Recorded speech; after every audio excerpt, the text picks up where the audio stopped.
Shalom, senang sekali dapat berjumpa kembali dalam program Bible Study Online CK7. Nah saudara, hari ini kita akan melanjutkan pembelajaran kita dari kitab Yehezkiel pasalnya yang ke-21. Ingat, pasal-pasal sebelumnya kita membahas bagaimana Allah sudah sampai kepada batas kesabarannya untuk bangsa pilihan, yaitu Yehuda atau Yerusalem.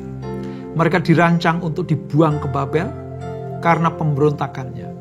Nah, pada pasal 21 ini saudara, kita akan melihat bagaimana Tuhan sendiri yang akan memerangi. Bahkan pedang Tuhan akan melawan Yerusalem. Ini sebuah pertanda bahwa Allah sendiri yang betul-betul akan menghukum, yang akan menghajar umat pilihannya. Oleh sebab itu, supaya hajaran itu tidak mengenai kita juga, mari kita akan merenungkan, kita membaca, kita pelajari apa yang terjadi pada waktu itu sehingga Tuhan murka dan tidak menimpa kita semuanya. Kita sembah Tuhan, kita muliakan Tuhan. Haleluya. Yesus Tuhan, Yesus Allah, terpujilah namamu, terpujilah namamu Yesus. Engkau ajaib, Engkau mulia, agung perkasa, Yesus. Kemanakah aku dapat pergi, menjauhi Roh-Mu Tuhan? Ku berlari mendaki ke langit, namun Engkau ada di sana. Aku terbang dengan sayap fajar, diam di ujung bumi, namun tangan-Mu menuntunku selalu, bawaku mendekat padamu. Engkau Tuhan Allah Maha Tahu, betapa dahsyatnya kuasa-Mu, hadirat-Mu kini penuhiku, bawaku mendekat padamu. Engkau Tuhan Allah Maha Tahu, betapa dahsyatnya kuasa-Mu, hadirat-Mu kini penuhiku, bawaku mendekat padamu.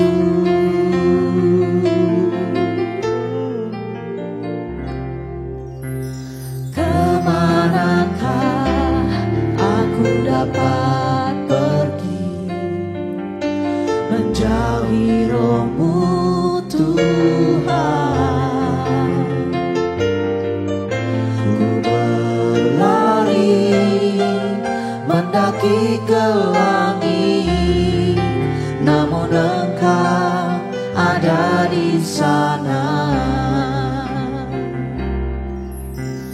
Aku terbang dengan sayap fajar, diam di ujung bumi, namun tangan-Mu menuntunku selalu, bawaku mendekat padamu.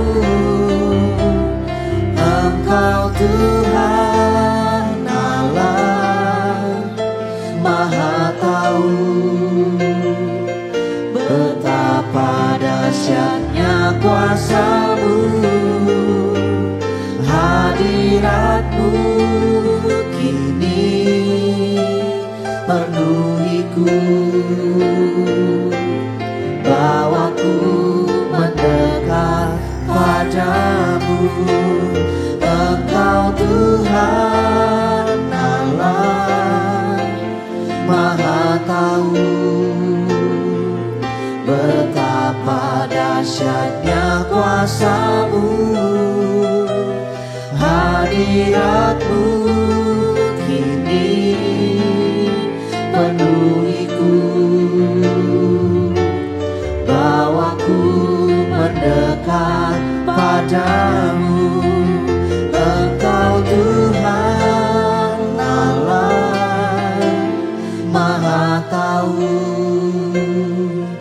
betapa dahsyatnya kuasa-Mu, hadirat-Mu kini penuhiku, bawaku mendekat padamu, bawaku mendekat padamu, bawaku mendekat padamu. Iya namanya Bawa kami mendekat Allah yang maha padamu Tuhan. Iya namanya Allah yang maha Yesus, Yesus Tuhan. mulia.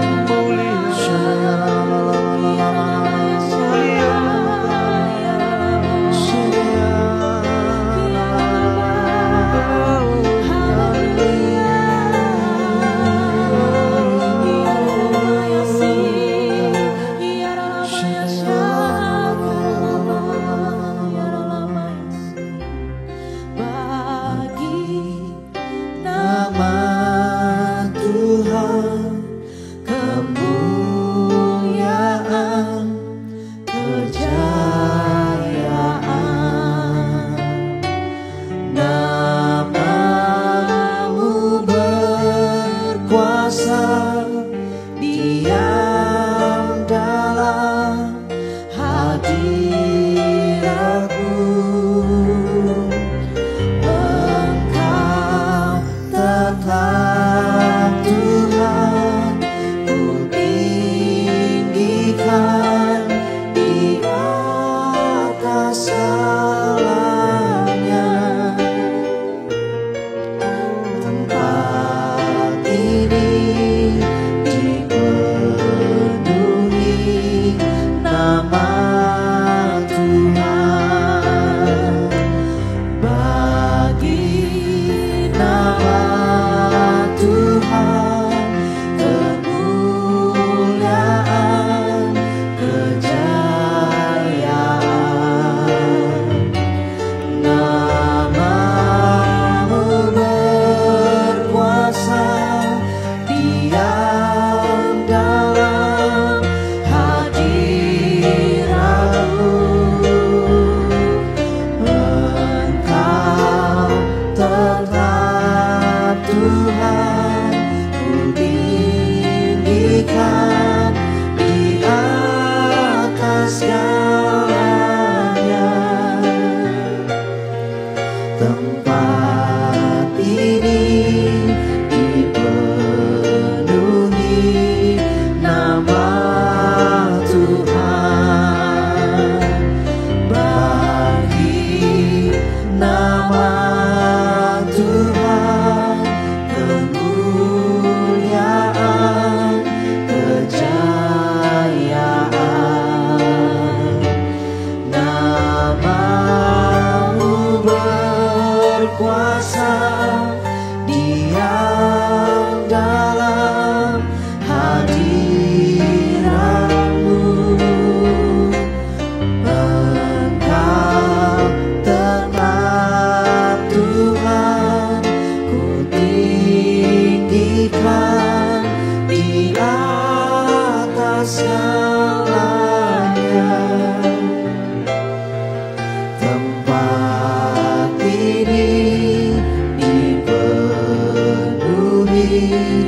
nama Tuhan.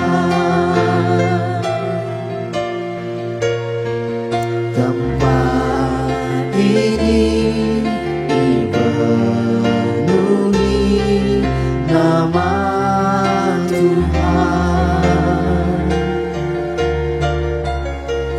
Tempat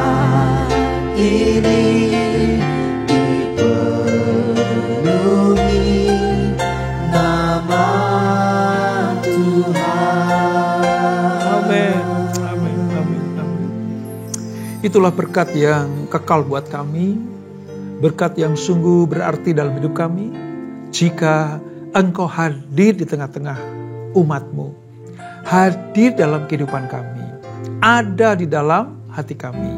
Terima kasih Tuhan Yesus untuk kesetiaan-Mu, terima kasih untuk kasih karunia-Mu, sehingga kami tetap ada di dalam perlindungan Tuhan. Kami akan melanjutkan pembelajaran kami, urapi kami Tuhan. Dalam nama Yesus, mari yang siap belajar firman Tuhan, sama-sama kita katakan amin. Kita akan membaca dari Yehezkiel pasal yang ke-21, saudara. Alkitab saya, terjemahan bahasa Indonesia yang kedua. Ini halaman sekitar 919. Perjanjian Lama, halaman 919.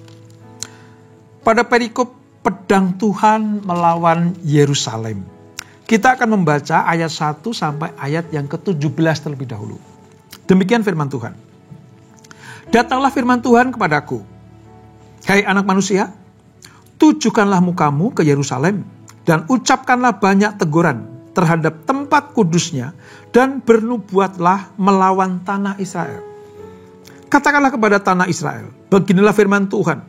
Lihat, aku akan menjadi lawanmu dan akan mencabut pedangku dari sarungnya dan melenyapkan dari tengah-tengahmu orang benar dan orang fasik. Oleh karena aku hendak melenyapkan dari tengah-tengahmu orang benar dan orang fasik, maka pedangku akan terhunus dari sarungnya terhadap semua manusia dari selatan sampai utara. Dan semua manusia akan mengetahui bahwa aku, Tuhan, mencabut pedangku dari sarungnya, sehingga tidak akan kembali lagi ke situ. Dan engkau anak manusia, mengeranglah di hadapan mereka seperti seorang yang tulang pinggangnya patah dan yang berada dalam kesengsaraan yang pahit. Dan kalau mereka bertanya kepadamu, mengapa engkau mengeluh? Jawablah, karena suatu berita. Kalau berita itu sudah tersiar, setiap hati akan menjadi tawar dan semua tangan menjadi lemah lesu. Segala semangat menghilang dan semua orang terkencing ketakutan. Sungguh, pasti datang dan terjadi. Demikianlah firman Tuhan Allah. Kemudian datanglah firman Tuhan kepadaku, hai anak manusia, bernubuatlah dan katakan, beginilah firman Tuhan, pedang yang sudah diasah dan juga digosok. Diasah untuk menumpahkan darah dan digosok supaya mengkilap seperti petir. Apakah kita akan bersukacita? Tongkat anakku menghina segala macam kayu. Pedang itu diberikan supaya digosok, supaya sedia dipergunakan. Pedang itu diasah dan digosok, supaya diberikan ke tangan si pembunuh. Berserulah dan merataplah, hai anak manusia. Sebab pedang itu ditujukan melawan umatku, ditujukan melawan semua pemimpin Israel. Mereka dan umatku sama-sama dibiarkan dimakan pedang. Oleh sebab itu, tepuklah pinggangmu sebagai tanda perkabungan. Sebab pencobaan datang, dan tidak suatu pun yang dapat tahan. Demikianlah firman Tuhan Allah. Dan engkau anak manusia, bernubuatlah dan tepuklah tanganmu. Biarlah pedang itu menjadi 2 kali lipat, 3 kali lipat. Itu pedang pembunuh, pedang untuk membunuh pembesar-pembesar yang berkeliling menghabiskan mereka, supaya hati mereka hancur dan yang jatuh berbahan bertambah-tambah di tiap pintu gerbang mereka. Aku memerintahkan penumpahan darah dengan pedang itu. Aduh, pedang itu dibuat menyamai petir dan digosok untuk menumpahkan darah. Pancung yang di kanan dan di kiri, kemana saja matamu menetak. Dan aku juga akan bertepuk tangan dan hatiku yang panas menjadi tenang kembali. Aku Tuhan yang mengatakannya. Pembacaan kita sampai di pasal ayat yang ke-17 dulu, saudara. Nanti ayat berikutnya akan kita sampaikan. Nah, saudara, dari pembacaan pasal 21 Yehezkiel ini, murka Tuhan sudah tidak terpadamkan lagi. Murka Tuhan sudah tidak bisa ditangguhkan lagi. Panas hati Tuhan sudah betul-betul membara, sampai sudah tidak bisa dipadamkan lagi. Kenapa? Karena umat pilihannya menjalani hidup sesuka hati mereka. Nah, kata pedang, Allah memakai kata pedang ini menjadi gambaran dari hukuman Tuhan. Tadi ayat 1 sampai 5, kita banyak sekali membaca kata pedang itu. Pedang menggambarkan sebuah kengerian yang akan menimpa semua umat Tuhan. Bahkan dikatakan orang yang berdosa dan yang benar pun akan kena, saudara. Kenapa? Karena Allah akan menghukum kota Yerusalem itu. Allah sudah muak dengan semua praktek-praktek kehidupan mereka. Ya. Tanpa membedakan orang benar atau fasik, semua akan ditumpas Tuhan. Mungkin saudara bertanya, Pak, nggak adil dong Tuhan? Ya, pada posisi ini bukan keadilan Tuhan yang kita lihat, saudara. Tetapi apa? Murka hati Allah, di mana satu kota itu betul-betul melakukan kejahatan. Satu kota itu melakukan hal yang fasik. Nah, orang-orang benar itu melihat kefasikan, gak memperingatkan. Orang benar itu melihat dosa yang dilakukan oleh sesamanya, tidak menegur. Ini masalahnya. Mereka berdiam diri. Orang benar melihat kesalahan berdiam diri, ya dia akan kena imbasnya. Seperti itu. Ya, jadi ketika orang benar dan orang fasik dihukum Tuhan pada peristiwa ini menunjukkan bahwa orang benar itu tidak menegur orang fasik. Bahkan para pemimpin pun dihajar Tuhan. Nah, di tengah-tengah murka Tuhan, ini mengingatkan hal yang penting buat kita semuanya. Bahwa tidak ada yang kekal dalam kehidupan manusia. Coba lihat di ayat 26-27. Kita baca ya, ayat 26-27. Beginilah firman Tuhan Allah, jauhkanlah serbanmu dan buanglah mahkotamu. Tiada yang tetap seperti keadaan sekarang. Yang rendah harus ditinggikan, yang tinggi harus direndahkan. 27. Puing-puing akan dijadikan dia. Ini pun tidak akan tetap sampai ia datang yang berhak atasnya dan kepadanya akan ku berikan itu. Ini menandakan bahwa tidak ada yang kekal. Nggak ada yang bisa berkelanjutan sampai selama-lamanya. Bahkan ketika ditetapkan engkau bangsa pilihan, engkau umat perjanjian, tanah yang kudus, Yerusalem yang diberkati. Tetapi kalau mereka berbuat dosa, Allah yang akan menghajarnya. Allah yang akan menghukumnya. Nah, saudara, perlu saya ingatkan bagi kita semuanya. Kata pedang. Ya, pedang. Hukuman atas Yerusalem dan bangsa Yehuda akan dilaksanakan Tuhan dengan pedang. Pedang itu melambangkan apa? Pasukan bangsa asing, yaitu pasukan bangsa Babel yang dipimpin Nebukadnezar pada waktu itu, yang akan dipakai Tuhan untuk menghukum umat pilihannya. Dari sini saja kita bisa melihat bagaimana ironisnya umat Israel, ironisnya bangsa Yehuda ini. Umat pilihan, tapi akan dihajar Tuhan lewat bangsa yang fasik. Rupanya Allah memakai Babel ini untuk mendidik umatnya, untuk menghajar umatnya, untuk menghukum umatnya. Allah tidak pandang bulu. Sekalipun bangsa pilihan, kalau berdosa, ya dihukum Tuhan. Ini pelajaran pertama buat kita. Ayo, kita mengaku sebagai anak-anak Tuhan itu gak salah. Karena kita beribadah, berdoa, memuji, menyembah Tuhan, melayani Tuhan, ya gak salah. Mengaku sebagai umat pilihan. Tetapi sekalipun kita umat pilihan, kalau kita menyakiti hati Tuhan, beribadah kepada ilah-ilah lain dengan cara apa? Menyembah, percaya, menaruh harap kepada kekuatan manusia, itu sama saja menyakiti hati Tuhan. Jangan salah. Saudara jangan protes. Jangan teriak-teriak kalau Tuhan menghukum kita karena kita membelakangi Tuhan. Sekalipun kita adalah anak-anak Tuhan. Tuhan akan pakai pedang. pakai bangsa lain, pakai orang lain, pakai umat lain yang mungkin tidak percaya kepada Tuhan, tetapi dipakai Tuhan menghukum kita. Ini sudah banyak terjadi, saudara. Gereja yang tidak berkenan kepada Tuhan, gereja yang hanya mengagungkan organisasi tanpa memuliakan Tuhan Yesus di dalamnya. Gereja yang hanya menumpuk kekayaan, gereja yang hanya mencari ketenaran. Tuhan bisa pakai orang lain, bisa pakai organisasi lain, mungkin non-Kristen, untuk menghajar gerejanya. Banyak terjadi. Mereka teriak-teriak, mereka mengadu pada Tuhan, padahal mereka melakukan yang jahat di mata Tuhan. Jangan sampai terjadi, ya saudara.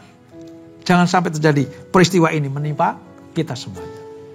Nah, saudara, sering saya katakan, Yehezkiel itu adalah alat peraga Tuhan. Alat peraga yang diperintahkan Tuhan untuk memperingatkan bangsa Israel. Nah, pada peristiwa ini, saudara, Yehezkiel kali ini harus menunjukkan wajahnya ke arah Yerusalem dan mengucapkan banyak teguran kepada Israel yang telah menajiskan bait kudusnya Tuhan. Pada peristiwa ini Tuhan bilang kepada ini, Yehezkiel, arahkan wajahmu ke Yerusalem. Ucapkan teguran-teguran. Ucapkan peringatan-peringatan. Engkau harus menyampaikan bahwa Tuhan, yaitu aku sendiri, telah menjadi lawan Israel dan hendak mencabut pedangnya untuk melenyapkan semua manusia dari selatan sampai utara. Tadi ayat 3-4 mengatakan, arahkan wajahmu kepada Yerusalem. Katakan, aku sendiri Tuhan Allah yang akan melawan mereka. Aku menghunus pedang untuk apa? Menghukum, mencabut pedangku untuk membinasakan, melenyapkan semua orang yang ada tinggal di Yerusalem dari selatan sampai utara. Saudara, dari kata-kata Tuhan ini, dari perintah Tuhan kepada Yehezkiel ini, kita melihat bagaimana kengerian malapetaka yang terjadi bagi bangsa pilihan Tuhan. Tidak terberikan lagi, saudara. Kalau Allah sudah murka, kalau Allah sudah marah, kalau Allah sudah hilang kesabaran, udah nggak tanggung-tanggung hukumannya. Yang paling mengerikan, kita bisa melihat pedang Allah ketika dicabut dari sarungnya, itu bagaikan petir yang akan menyambar-nyambar. Tidak akan pernah kembali ke sarungnya, artinya begini, tidak akan pernah ditangguhkan. Hukuman Tuhan lewat pedang, yaitu penghukuman, bajaran ini, ibarat pedang yang keluar dari sarungnya, dan seperti petir yang menyambar-nyambar, dan tidak kembali kepada sarungnya. Tidak tertangguhkan, dan tidak pernah berhenti sebelum selesai. Ngeri, saudara. Ngeri sekali. Maka dari itu, lewat Bible Study Online CK7 ini, kita bukan hanya dijanjikan dapat berkat Tuhan. Kita bukan hanya dijanjikan dapat pemeliharaan Tuhan. Tapi kita juga ingatkan, jangan sampai Tuhan murka kepada kita, umat perjanjian ini. Kalau Tuhan sudah murka, sudah tidak dapat ditangguhkan lagi. Israel mengalami hal yang seperti itu. Hal yang paling kelam dalam kehidupan orang Israel sebenarnya bukan waktu diperbudak di Mesir, saudara. Ya, itu memang menyakitkan. Tapi peristiwa pembuangan ke Babel itu betul-betul membuat bangsa Israel kehilangan jati diri umat pilihan. Saking marahnya Tuhan. Dulu ditindas Fir'aun di Mesir. Allah melindungi. Nah sekarang tragisnya Allah yang memusuhi bangsa itu. Allah yang menjadi lawan umat pilihannya. Bisa apa bangsa Israel? Mau berbuat apa bangsa Israel? Kalau Allah sendiri yang jadi lawannya. Ini terjadi kenapa? Karena Allah sudah kehilangan kesabarannya. Puncak kesabarannya sudah selesai. Maka pedang Tuhan akan membabat mereka semua. Yehezkiel diminta Tuhan menjadi model yang hidup. Yehezkiel harus mendramatisir kedahsyatan bencana ini. Saya kalau membayangkan, saudara, nabi zaman dulu, nabi-nabi zaman Yehezkiel ini, nabi yang ya dihormati, tetapi pelayanannya itu betul-betul gak enak, saudara. Gak enak. Saudara bisa bayangkan, dia nabi bagi umat pilihan Allah. Dia bangsa Israel sendiri. Yehezkiel itu orang Israel sendiri. Tapi menubuatkan tentang kehancuran bangsanya. Dia mewakili Allah untuk memperagakan hukuman Allah. Ditambah apa? Mendramatisir. Artinya apa? Memperagakan bencana ini dengan cara mengerang. Seperti seorang yang kalau pinggangnya, tulang pinggangnya ini patah. Teriak-teriak seperti orang yang patah tulang pinggangnya. Kesengsaraan yang sangat-sangat pedih dan pahit ini harus diperagakan oleh Yehezkiel, saudara. Dari nas ini kita belajar. Hamba-hamba Tuhan zaman dulu, saudara. Yang dipakai Tuhan. Menurut saya pribadi ya, tidak senyaman dan senikmat sekarang ini. Hamba-hamba Tuhan dulu, saudara, betul-betul mewakili Tuhan. Pernah kan kita pelajari? Yehezkiel suruh apa? Makan makanan yang dibakar di kotoran lembu. Tadinya Tuhan minta di kotoran manusia. Tapi Yehezkiel bilang gini, aku gak pernah makan yang najis seperti ini. Oke lah, gak di atas kotoran manusia, tapi kotoran lembu atau binatang. Waktu itu kita membayangkan bagaimana sulitnya hamba Tuhan ini. Nabi ini. Sekarang suruh mengerang kesakitan. Jadi semua tugas Yehezkiel sebenarnya berhadapan dengan penderitaan.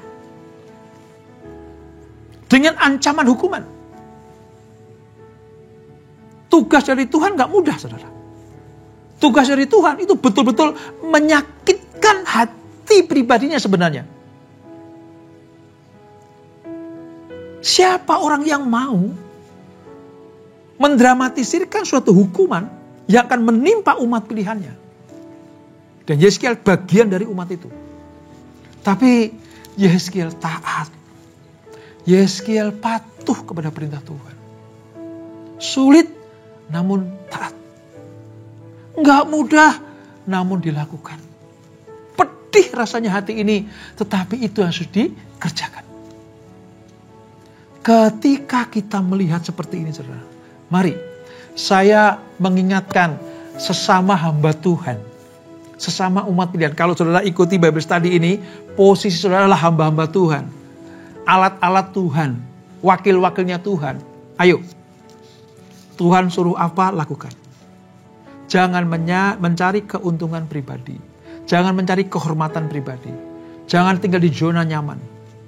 Nabi-nabi zaman dulu melakukan semua yang selalu berhubungan dengan apa, saudara? Dengan penderitaan. Kekerasan hati bangsa Israel. Amarah murka Allah yang harus diperagakan. Sebagai manusia, Yehezkiel pasti merasa dalam hati kecilnya, aduh Tuhan, ngeri sekali ini. Aduh Tuhan, betapa menyengsarakan ini. Aduh Tuhan, betapa umat-Mu akan mengalami penderitaan. Aduh Tuhan, mereka akan dibuang ke bangsa lain. Segala macam penderitaan sudah terbayang di dalam pikiran Yehezkiel. Tetapi seberat apapun tugasnya, sehebat apapun penderitaan, mungkin ya membuat dia merasa dipermalukan di tengah bangsanya, Yehezkiel tetap taat melakukannya. Dari sini kita belajar, kalau saudara adalah pelayan Tuhan, hamba-hamba Tuhan, ayo lakukan apa yang Tuhan perintahkan. Ya, jadi jangan mencari keuntungan sendiri, jangan mencari enaknya sendiri, gitu ya. Jangan hanya mencari apa? Kenikmatan dunia ini. Tapi tugas Tuhan, entah itu menyampaikan firman, menegur, menasehati, ya, bahkan menyampaikan hukuman dari Tuhan, jangan tangguhkan. Seperti kesetiaan Yehezkiel, demikianlah kesetiaan kita. Supaya apa? Supaya kita tidak menjadi bagian dari orang benar yang ikut dihukum. Tadi itu. Ya. Ada pedang Tuhan kan akan membabat semua penduduk Yerusalem. Baik orang benar dan orang fasik. Nah, orang benar yang dibabat Tuhan juga karena dia mengetahui kejahatan tetapi tidak menegurnya. Orang-orang yang apatis terhadap lingkungan atau situasi di sekitarnya. Sebab Allah akan melakukan pembersihan sampai tuntas. Tidak akan ada satupun kefasikan yang tersisa bagi bangsa Israel.